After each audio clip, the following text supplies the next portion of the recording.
नमस्कार दोस्तों, आज पुनः आपका स्वागत है।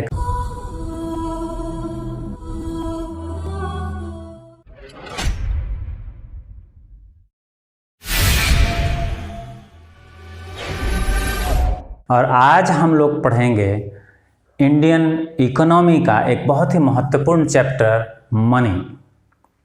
तो सबसे पहला सवाल मनी के लिए यही है कि व्हाट इज मनी।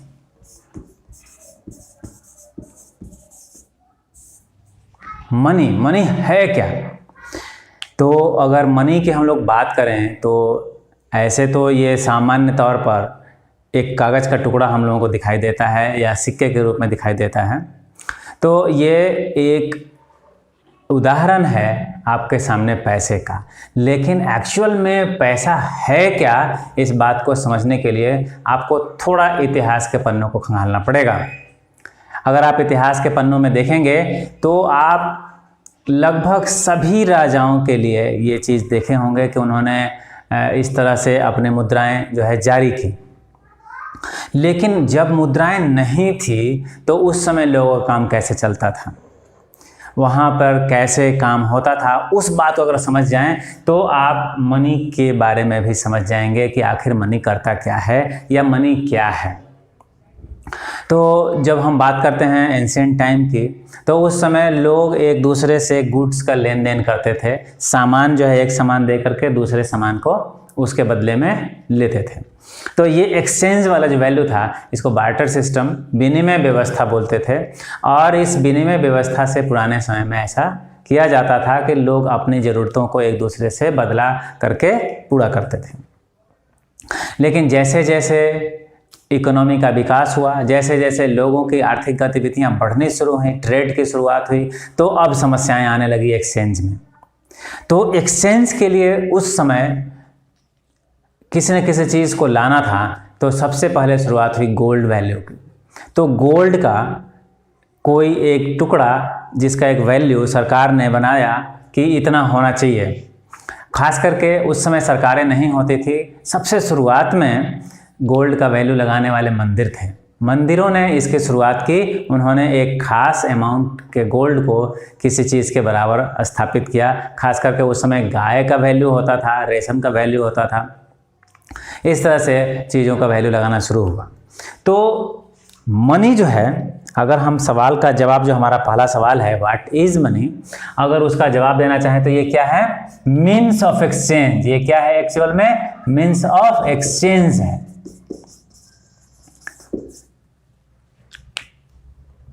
तो ये साधन है किसी चीज को बदलने का।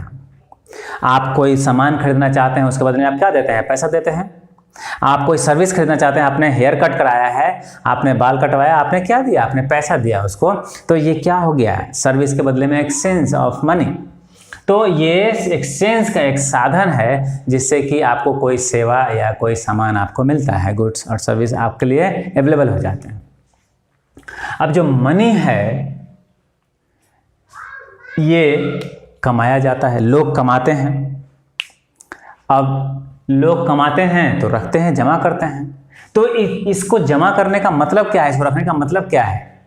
इसका मतलब यही है कि इसका एक वैल्यू होता है। अगर इसका एक वैल्यू नहीं होता तो इसको रखने का कोई मतलब नहीं था। लेकिन इसका एक वैल्यू होता है और इस वैल्यू की वजह से ही लोग इसको जमा करते हैं। और जो लोग जमा करते हैं, जो लोग जितना ज़्यादा रखते हैं, उनको उतना हम वेल्दी बोलते हैं, वो उतने धनवान होते हैं। अब जो ये वैल्यू है, ये वैल्यू कहाँ से आती है। इस वैल्यू को लाने के लिए मुख्य रूप से दो साधन हैं। या तो उस करेंसी का अपना इंट्रिंसिक वैल्यू होना चाहिए, उसका अपना इंट्रिंसिक वैल्यू होना चाहिए। अब जो इंट्रिंसिक वैल्यू है वो कहाँ से आती है। अगर मान लीजिए एक गोल्ड कॉइन है तो उसका वैल्यू कहाँ से आ रहा है, उसके गोल्ड से ही आ रहा है, उस मेटल से ही आ रहा है। तो अगर गोल्ड कॉइन, सिल्वर कॉइन की हम बात करें तो ये कैसे कम आपके मनी है, तो इस मनी को हम लोग बोलते हैं कमोडिटी मनी।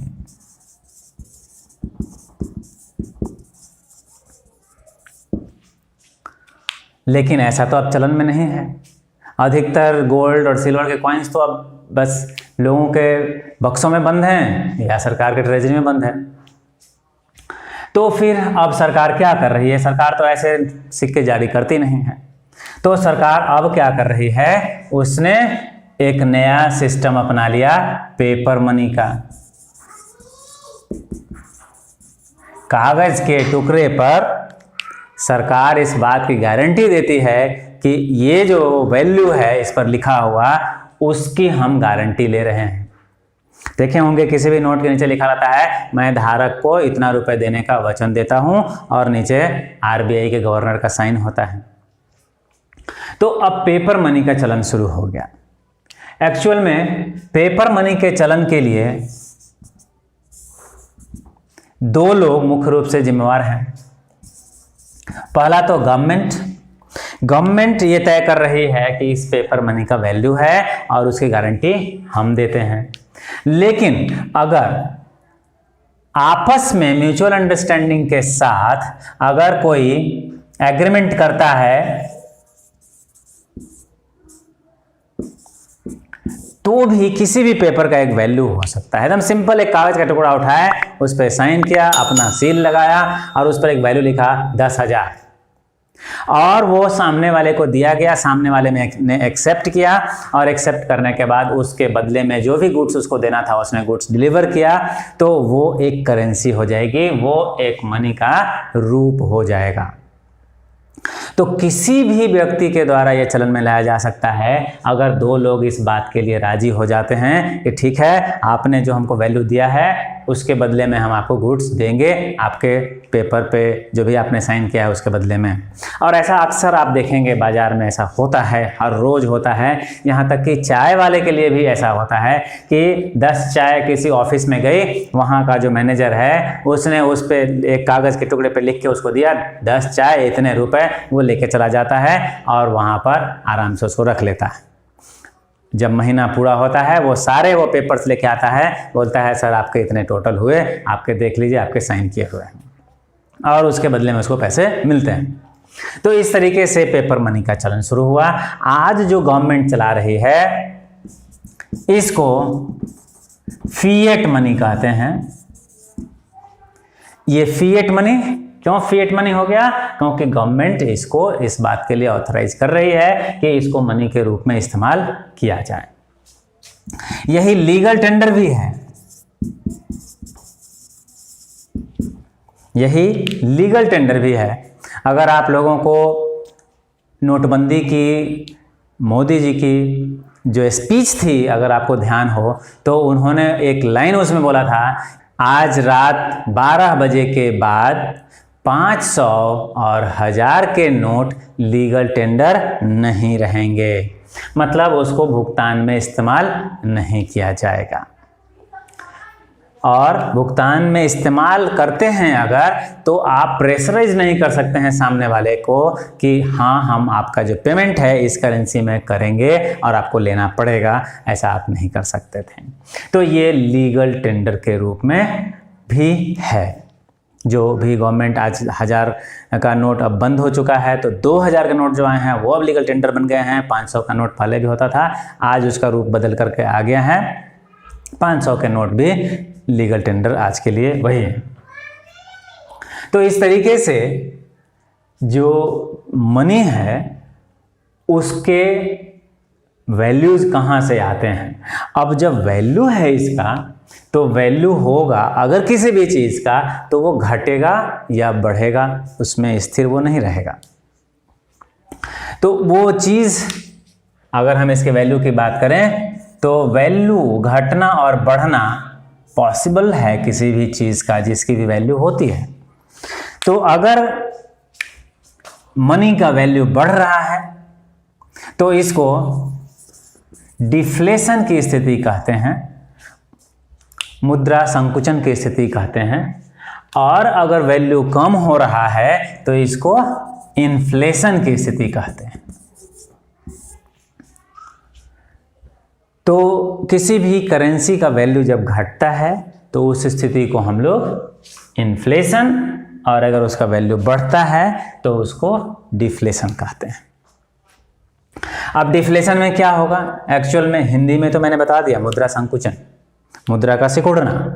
लेकिन मुद्रा के सिकुड़ने का मतलब यह है नंबर ऑफ करेंसी जो मार्केट में है वो कम हो जाए। तो ऐसा भी आप समझ लीजिए कि किसी चीज़ की अगर अवेलेबिलिटी कम हो जाती है तो उसका वैल्यू बढ़ना शुरू हो जाता है। इन्फ्लेशन जो है इसको डायरेक्टली अगर वैल्यू के साथ न जोड़ करके कमोडिटी के साथ जोड़ें, वस्तु के साथ जोड़ें, तो वस्तुओं की कीमत को बढ़ना भी इन्फ्लेशन कहा जाता है, जिसको हम लोग सामान्य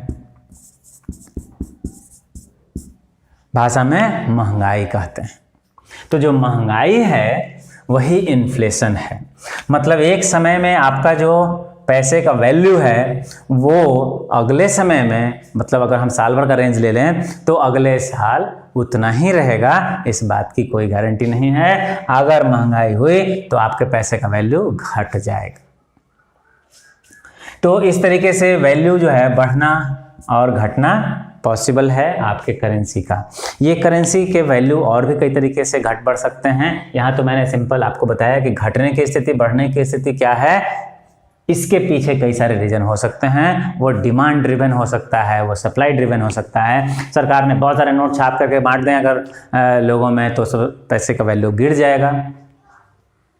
तो उसको हम लोग अलग से समझेंगे इन्फ्लेशन के स्थिति को, कि इन्फ्लेशन क्या है, डिफ्लेशन क्या है, स्टैगफ्लेशन क्या होता है, गैल्विंग इन्फ्लेशन क्या होता है। तो इन सब चीज़ों को हम अगले वीडियो में इसको समझेंगे।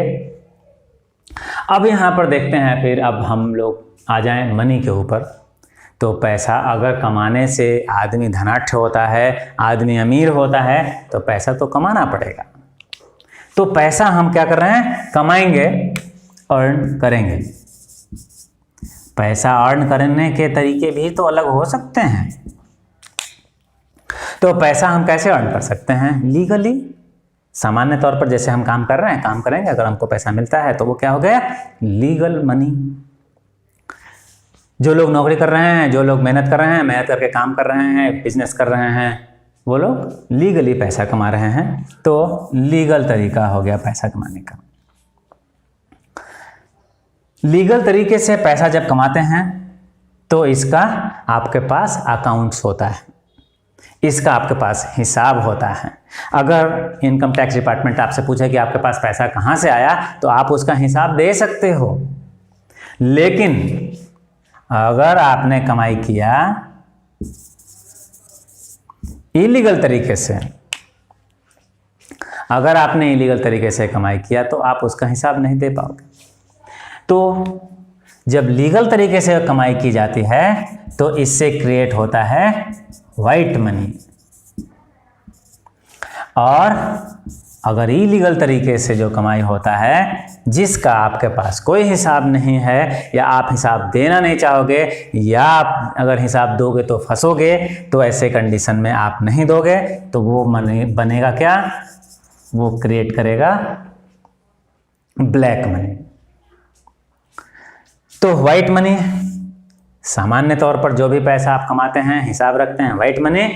इलीगल तरीके से आप पैसा कमाते हैं, आप सोच सकते हैं कि अगर कोई व्यक्ति किसी से रैंसम लेता है, मतलब किसी को किडनैप किया, किडनैप करने के बदले में उससे फिरौती मांगी, तो वो पैसा क्या वो शो कर सकता है गवर्नमेंट को कि अपने अकाउंट्स में वो इनकम टैक्स के साइट पे जाके डालेगा कि मैंने ये रैंसम के रूप में पैसे लिए हैं और इसका टैक्स इतना बनता है, लो? नहीं कर सकता है। कोई स्मगलिंग कर रहा है तो उस तरीके से जो कमाई हो रहा है वो सब क्या क्रिएट कर रहा है, ब्लैक मनी कर रहा है। लेकिन ऐसा नहीं है कि ब्लैक मनी सिर्फ इलीगल तरीके से कमाए गए पैसे से ही बनेगा। वो लीगल तरीके से भी अगर पैसा कमाया गया हो लेकिन गवर्नमेंट से छुपाया गया हो, वो अकाउंट्स में नहीं हो, गवर्नमेंट को हिसाब में नहीं दिखाया जाए, तो वो भी पैसा क्या हो जाएगा, ब्लैक मनी हो जाएगा। तो लीगल तरीके से भी ब्लैक मनी बन सकता है और इलीगल तरीके से भी ब्लैक मनी बन सकता है। अब कुछ लोग क्या करते हैं, ब्लैक मनी कमा तो लिए बहुत सारे, अब वो सोचते हैं कि इसको हम ट्रांजैक्शन में लाएं, हम लोगों को दिखाएं कि मैं अमीर आदमी हूं। अब क्या करना पड़ेगा, इस ब्लैक को वाइट करना पड़ेगा। और वाइट करने के लिए क्या करेंगे, मनी लॉन्ड्रिंग क्या करना पड़ेगा, उसको लॉन्ड्री में भेजना पड़ेगा धुलने के लिए, और क्या, धुलेगा, साफ हो जाएगा, क्या नहीं। ब्लैक को वाइट करने के लिए जो प्रक्रिया है, उस प्रक्रिया को ही हम लोग बोलते हैं मनी लॉन्ड्रिंग।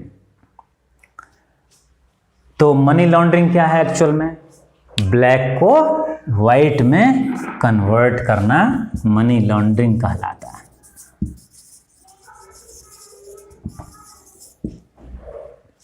बहुत तरीके हो सकते हैं इसमें, खास करके शेल कंपनियां जो हैं वो इस्तेमाल की जाती हैं।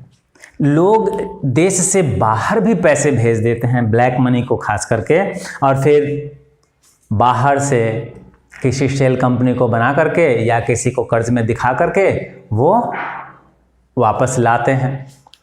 तो जो इलीगल तरीका है बाहर पैसे भेजने का, लीगल तरीके से भी आप पैसे ले जा सकते हैं, आरबीआई को बताते हैं या अपने बैंक को बताते हैं, वो आरबीआई को बता देता है कि हाँ हम इतने पैसे लेके बाहर जा रहे हैं, आप घूमने जा रहे हैं तो एक लिमिट तक खर्च करने के लिए इस्तेमाल कर सकते हैं। लेकिन अगर हाँ उससे ज़्यादा अगर आपको पैसे ले जाने हैं तो भी दूसरे तरीके हैं जो कि इलीगल हैं। अब जो ब्लैक मनी है या आपके पास ऐसा पैसा है जिसको आप बाहर ले जाना चाहते हैं, इसके लिए इस्तेमाल जो वर्ड होता है वो है हवाला। बहुत ही फेमस वर्ड था खास कुछ समय में, लेकिन अभी फ़िलहाल इसकी जो शब्द की जो मांग है, डिमांड है, वो कम हो गई है। अदरवाइज़ बहुत लोग हवाला जानते भी होंगे। तो हवाला क्या है, देश से इलीगल तरीके से पैसे को बाहर ले जाना या बाहर से अवैध तरीके से, इलीगल तरीके से पैसे को अंदर ले आना, यही हवाला है। तो इस स्थिति को अगर आप समझ रहे हैं तो आपने अब ये समझ लिया होगा कि पैसे कमाए जाते हैं वाइट मनी के रूप में और ब्लैक मनी के रूप में। ब्लैक मनी जो कि हमारे देश में बहुत ही सिरदर्द बन गई थी, उसी के लिए गवर्नमेंट ने नोटबंदी का भी ऐलान किया, लेकिन उसमें कुछ फ़ायदा दिखा नहीं। तो जो ब्लैक मनी है ये आपके देश में पैरेलल इकोनॉमी क्रिएट कर रही है, समानांतर अर्थव्यवस्था। समानांतर अर्थव्यवस्था कहने का मतलब ये है कि एक मेन स्ट्रीम अर्थव्यवस्था चल रही है जो गवर्नमेंट के कंट्रोल में है, आरबीआई के कंट्रोल में है, बैंकों के सिस्टम से काम हो रहा है, तो सब कुछ सिस्टमेटिक ऑर्गेनाइज तरीके से गवर्नमेंट के अंदर में है। ठीक इसके पैरेलली एक और व्यवस्था है जिस पर कंट्रोल डायरेक्टली गवर्नमेंट का नहीं है, और ये दूसरी जो अर्थव्यवस्था है वो मुख्य रूप से ब्लैक मनी से चल रही है। तो जो ब्लैक मनी से अर्थव्यवस्था चल रही है, अनअकाउंटेड मनी से जो अर्थव्यवस्था चल रही है, और दूसरी जो है वो गवर्नमेंट के कंट्रोल में चल रही है। तो इस तरीके से हमारी ये पैरेलल इकोनॉमी क्रिएट होती है। समस्या ये है कि आरबीआई खास करके जब अपनी मॉनेटरी पॉलिसी में ये कोशिश करता है कि मार्केट से पैसे की कमी की जाए ताकि पैसे का वैल्यू बढ़े, इन्फ्लेशन कंट्रोल में रहे, इन्फ्लेशन में थोड़ा कमी हो, तो आरबीआई के जो इंस्ट्रूमेंट्स हैं जैसे सीआरआर या एसएलआर या बैंक रेट या रेपो, रिवर्स रेपो रेट, इसमें जब वो चेंज करता है तो मार्केट में पैसे की मात्रा, द सप्लाई ऑफ मनी पर कंट्रोल होता है। लेकिन जब ये कंट्रोल करना चाह रहा है, ये मार्केट से पैसे को कम करना चाह रहा है अपने इंस्ट्रूमेंट की मदद से, ये फ्लो बढ़ा दे अगर मार्केट में पैसे का, तो उस कंडीशन में क्या होगा, कोई फर्क नहीं पड़ेगा। ये बहुत बड़ी इकोनॉमी बन चुकी है पैरेलल इकोनॉमी जो ब्लैक मनी की है, और इतनी बड़ी है ये इकोनॉमी कि ये आरबीआई के मेजर्स जो उनके इंस्ट्रूमेंट्स हैं उनके फंक्शंस को भी डीएक्टिवेट करने की क्षमता रखती है, या कहें कि इनके जो इफेक्ट हैं उसको इनइफेक्टिव कर देती है। तो इस वजह से पैरेलल इकोनॉमी जो है वो भारतीय अर्थव्यवस्था के लिए एक समस्या के रूप में है। ऐसे ये ब्लैक मनी बहुत सारी समस्याओं को भी जन्म देती है। ऐसे नहीं सिर्फ इकोनॉमिकल एस्पेक्ट्स इसके हैं, सोशल एस्पेक्ट्स भी हैं। अभी आप लोग जानते होंगे कि जो हमारे यहाँ चुनाव होते हैं, हम लोग डेमोक्रेसी हैं, बहुमत की सरकार बनती है। अब उस कंडीशन में इलेक्शन कमीशन हर एक उम्मीदवार के लिए एक limit amount of money he spend करने के लिए इजाज़त देता है, लेकिन ऑफिशियली तो वो लिमिटेड अमाउंट ऑफ मनी ही खर्च करते हैं, लेकिन अनऑफिशियली वो उससे बहुत ज़्यादा खर्च करते हैं। वो साइड से जो पैसा है वो एक्चुअल में कहाँ से आ रहा है? वो ब्लैक मनी का ही पार्ट है। वो ब्लैक मनी बायस्ड बना देता है, वो ब्लैक मनी डेमोक्रेटिक सिस्टम पर उल्टा प्रभाव डालता है। तो पॉलिटिकल एस्पेक्ट्स भी हैं। आप देखते हैं कई विधायक और सांसद जो हैं वो किसी पार्टी को छोड़ करके दूसरे पार्टी में चले जाते हैं। कई बार उनका अपना बेनिफिट पॉलिटिकल होता है, लेकिन कई बार ऐसा होता है कि वो ऐसा पैसों के बदले करते हैं। तो वो सारे पैसे कहाँ जा रहे हैं? वो सब ब्लैक मनी है। ब्लैक मनी का इफेक्ट सोशल भी है। सोसाइटी में क्रिमिनलाइजेशन होता है। सोसाइटी के लोग क्रिमिनल्स पैदा करते हैं। क्यों? क्योंकि ब्लैक मनी को कमाने के बाद टैक्स नहीं देना होता ना, तरीके बदलते हैं। जो लोगों ने ब्लैक मनी कमाया है वो और कमाना चाह रहे हैं, तो वो और लोगों को इन्वॉल्व करते हैं। सोसाइटी में नए क्रिमिनल्स क्रिएट होते हैं। तो ब्लैक मनी अपने आप में हर सेक्शन में इफेक्ट डाल रहा है, वो चाहे पॉलिटिकल हो, चाहे इकोनॉमिकल हो, चाहे सोशल हो।